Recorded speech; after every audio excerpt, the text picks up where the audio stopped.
For 3 centuries, the shadow of the Mongol Empire hung over Russia like a curse that would not break. Every spring, Russian mothers would listen for the thunder of hooves on the horizon, knowing that Tatar horsemen might come to burn their villages, take their children, and demand tribute from princes who ruled only by permission of a distant Khan. This was not ancient history. This was life. This was the price of survival under the Golden Horde. So before you get comfortable, take a moment, like the video and subscribe, and let me know in the comments where you're tuning in from and what time it is for you. It's always fascinating to see who's joining us from around the world. Now, let's ease into today's history journey together. But on a frozen morning in January of 1550, that centuries-old pattern was about to break. 20-year-old Ivan Vasilyevich stood in the snow outside Kazan's walls and watched his army die. Russian soldiers were collapsing in the trenches, not from Tatar arrows, but from cold. Supplies had run out 3 days earlier. The siege cannons, dragged across hundreds of kilometers of frozen steppe, sat silent because there was no more gunpowder. And from the high walls of Kazan, Tatar defenders were laughing. They had seen this before. They had survived this before. In another week, maybe 2, the Russians would retreat like they always did, and Kazan would remain unconquered. This was Ivan's second attempt to take the city. Like the 9 failures before him, he was learning a brutal lesson. Courage does not break stone walls, determination does not feed starving soldiers, and pride, no matter how fierce, cannot defeat geography. The question was simple but haunting. How do you conquer a fortress that has never fallen? How do you defeat warriors who have dominated the steppes for generations? And how do you break a psychological curse that has held your people captive for 300 years? To understand why Kazan seemed impossible to conquer, you need to understand 3 things. First, location. The city sat on top of a steep hill, with the Volga River protecting one side and deep ravines protecting the others. There was only one approach, and it was heavily fortified. Second, design. Unlike European castles with stone walls, Kazan was built from thick oak logs, layered and angled in ways that absorbed cannon fire instead of shattering. Cannonballs would punch into the wood and stop, lodged like teeth in flesh. And third, the water supply. Deep beneath the city, Tatar engineers had built an underground spring system. As long as that water flowed, Kazan could outlast any siege. But there was something else, something psychological. For over a century, Kazan had been more than just a fortress. It was a symbol. It was proof that the Mongol Tatar powers still ruled the steppes, that Russian princes were still subordinate, that the old order had not changed. Every failed Russian siege reinforced that belief. Every retreat proved it. Ivan returned to Moscow in shame. His advisors told him to forget Kazan, to focus on internal politics, to accept reality. But Ivan was not like other rulers. His childhood had taught him something that most princes never learned. Orphaned at age 3, he had watched the boyar nobles fight over power while he sat helpless on a throne that meant nothing. They neglected him. Some say they abused him.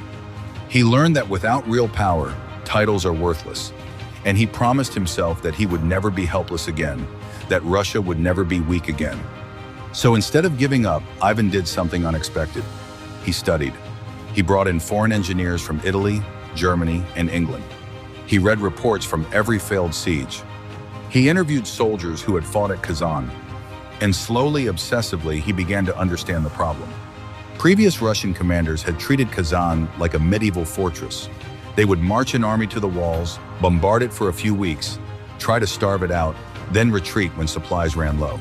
It was the same strategy every time, the same predictable pattern, the same inevitable failure. But what if you could change the pattern entirely? What if you could use weapons and strategies that Kazan had never seen before? What if you could turn their greatest strengths into fatal weaknesses? But this is when Ivan began preparing for the siege that would change history. In the spring of 1551, something strange began happening on the Volga River. Thousands of logs were floating downstream, each one carefully numbered and marked. To anyone watching, it looked like a normal timber shipment. But these were not ordinary logs. They were pieces of a weapon that would change the nature of warfare. Ivan had identified the core problem. Every previous Russian siege had failed because of logistics.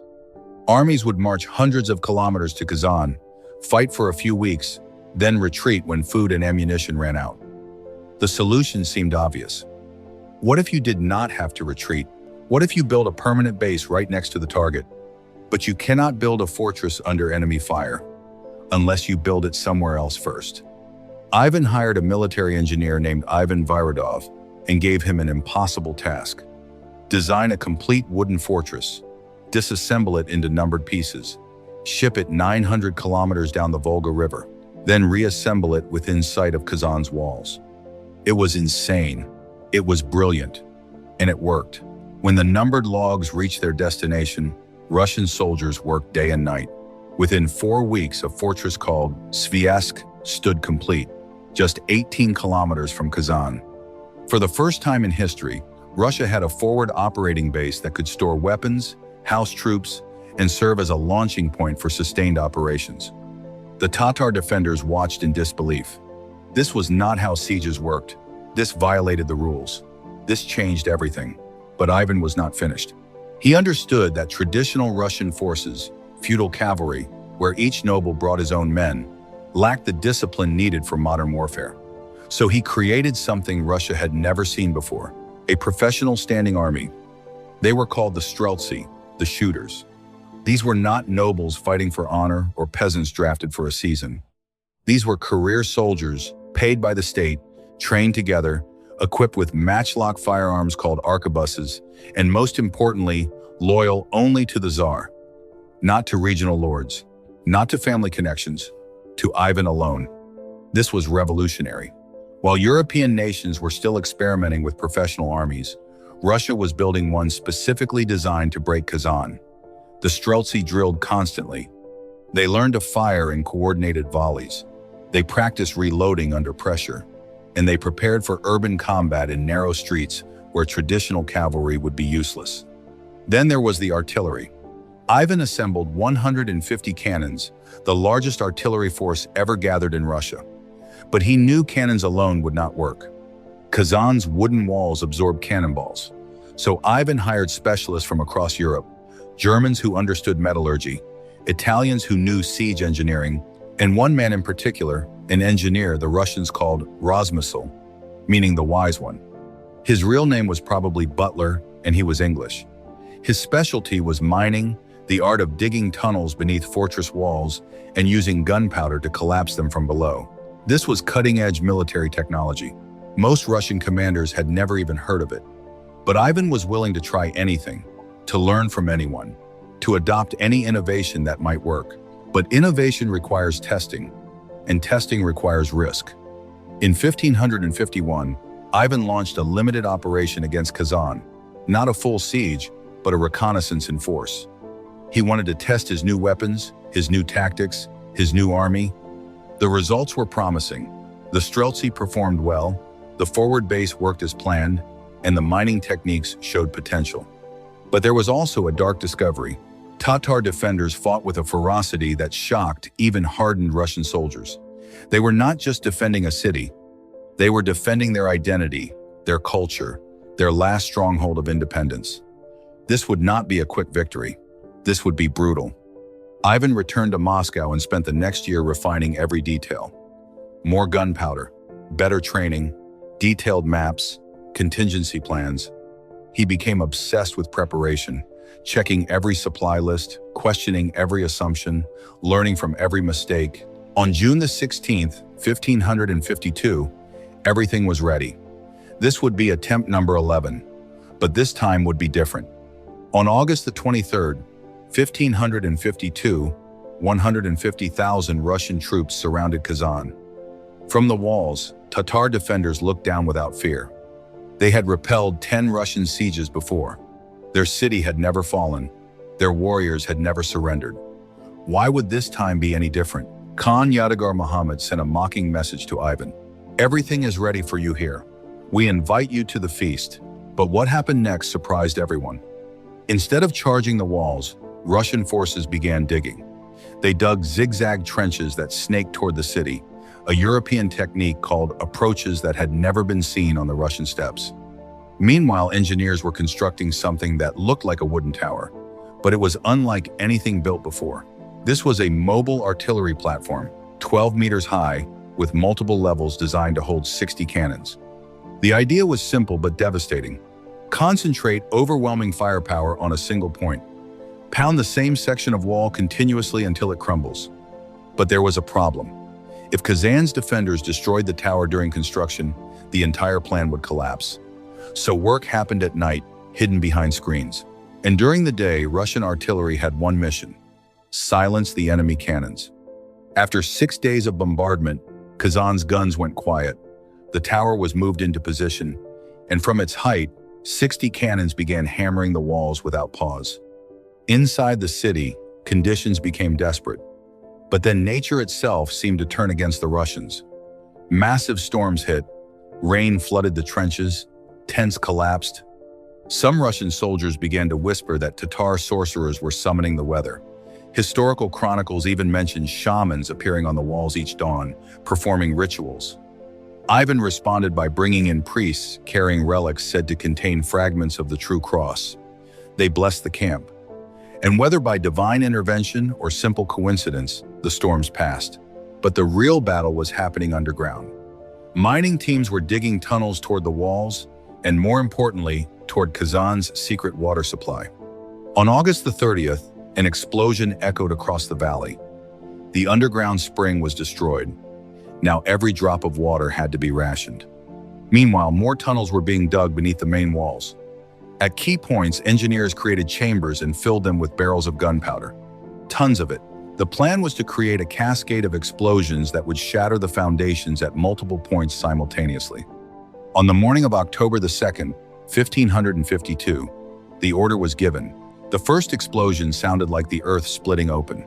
An entire section of wall near the Ars Gate lifted into the air and disintegrated. Then another blast at the Nur Ali Gate.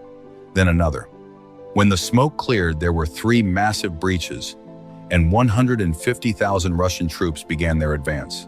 What followed was one of the most savage urban battles of the 16th century.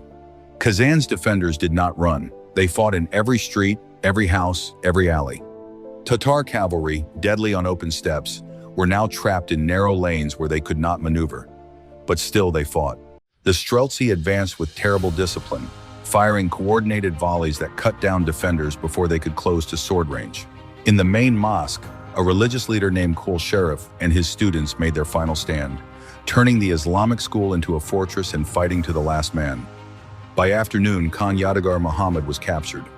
By sunset, Kazan had fallen. What happened next was brutal even by 16th century standards. A massacre swept through the city. Most buildings were destroyed. Mosques were burned. But there were also moments of grace. Between 60,000 and 100,000 Russian prisoners, people captured in raids over decades, were freed. Some had forgotten how to speak Russian. Ivan was not in the street fighting. According to records, he remained in his tent, praying throughout the battle. But what mattered was not where Ivan was, but what he had achieved. After 42 days of siege, after 114 years of existence, after centuries as the symbol of Mongol Tatar power, Kazan had fallen. On October the 4th, Ivan entered the conquered city. He ordered an Orthodox church built on the ashes of the main mosque, and he decreed that a new symbol would be placed on Russian churches, a cross standing atop an Islamic crescent. The message was unmistakable. The age of Mongol domination was over, but the story does not end there. In fact, it was just beginning. The consequences. The fall of Kazan was not just a military victory, it was a turning point in world history.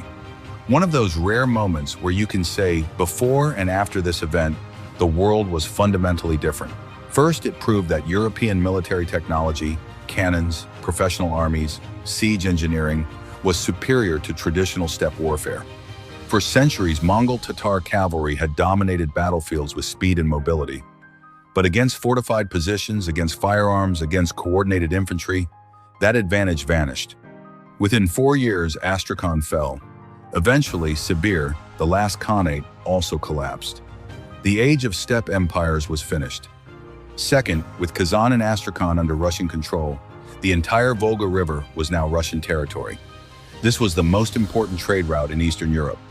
It opened trade with Persia through the Caspian Sea. It opened routes to Central Asia, and most importantly, it opened the path to Siberia. Just 30 years after Kazan fell, Russian fur trappers began crossing the Ural Mountains. By 1639, less than a century later, Russians had reached the Pacific Ocean. They crossed an entire continent in the time it took other European nations to explore a single coastline. This is why Russia today is the largest country on Earth by area. It all began with the conquest of Kazan, but perhaps the most profound consequence was about identity. For 300 years, Russia had been subordinate to Mongol, Tatar, Muslim powers. Moscow's princes had knelt before Khans. They paid tribute, they asked permission to rule their own lands. With Kazan's fall, that relationship reversed. For the first time, Moscow was not subordinate. For the first time, Russians became conquerors. And for the first time, the Russian state became a multi-ethnic, multi-religious empire. Kazan brought dozens of peoples under Moscow's rule: Tatars, Chuvash, Mari, Udmurt, Bashkir. Some were Muslim, some followed traditional beliefs. Now they all lived under Russian authority. This is why some historians argue that October 2nd, 1552, was the birth date of the Russian Empire as we know it. But there was also a dark side.